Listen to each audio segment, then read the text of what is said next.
Former Tamil Nadu BJP President K. Annamalai has formally launched a new political movement, marking the beginning of his political journey outside the BJP.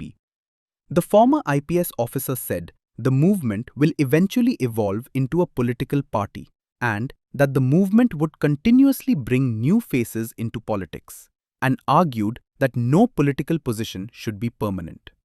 He also announced plans to establish the APJ Abdul Kalam Center for Ethics and Policy in Coimbatore. ஆனந்தமாக அன்போடு தமிழ்நாட்டில் ஒரு அரசியல் இயக்கத்தை நாம் துவங்க இருக்கின்றோம். இது அரசியல் இயக்கமா கட்சி இல்லையா அப்படின்னு நீங்கள் யாரும் கேட்கவே வேண்டாம். கண்டிப்பாக தமிழகத்தில் அடுத்து நடக்கக்கூடிய தமிழகத்தினுடைய பொது தேர்தலில் நம்முடைய கட்சி போட்டியிடும், அதில் எந்த மாற்று கருத்தும் இல்லை. அதற்கு நம்ம தயார் பண்ணணும். நிறைய லீடர்ஸை தயார் பண்ணணும், நிறைய கேடர்ஸை வாலண்டியர்ஸை தயார் பண்ணணும், உத்வேகத்தோடு தயார் பண்ணணும். அவங்களுக்கு அந்த ஸ்கில் செட்டை நம்ம உருவாக்கி கொடுக்கணும். அதற்கு கொஞ்சம் நேரமாகும்.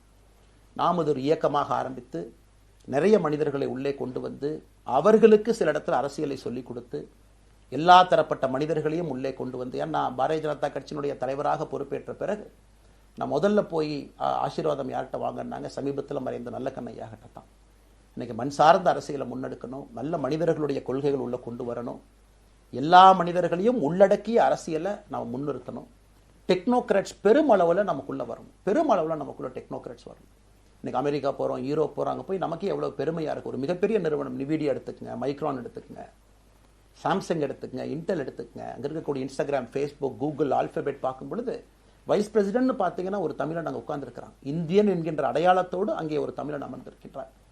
என்னுடைய கனவு உங்கள் பல பேர்த்த போல அவர்களெல்லாம் திரும்ப இங்கே வந்து அரசியலில் ஏதோ ஒரு விதத்தில் கான்ட்ரிபியூட் பண்ணுறதுக்கு நம்முடைய இயக்கமும் நம்முடைய வருகின்ற காலத்தில் நம்ம ஆரம்பிக்கக்கூடிய கட்சியும் அதற்கு உறுதுணையாக இருக்கணும். அத்தனை டேலண்ட்டை ரிஃபைன் பண்ணி நம்ம கொண்டு வரோம்.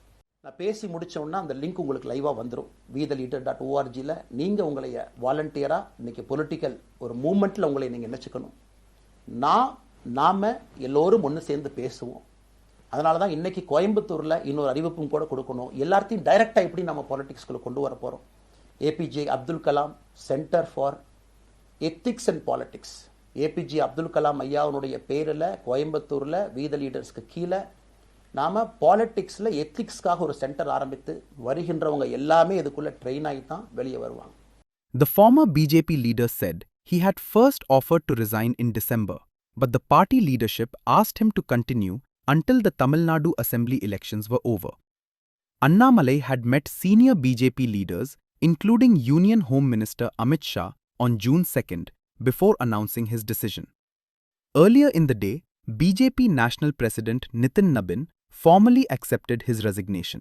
Annamalai's exit is also believed to be linked to dissatisfaction over the BJP's alliance with the AIADMK during the recent Tamil Nadu Assembly election. He reportedly felt that the BJP was not given a fair seat-sharing arrangement by its ally. The election itself proved disappointing for the BJP. The party managed to win just one seat, while actor-turned-politician Vijay's Tamilaga Vetri Kadagam emerged as a significant new force in the state's political landscape. Annamalai served as Tamil Nadu BJP president from July 2021 until April 2025 and was widely credited with expanding the party's visibility in the state.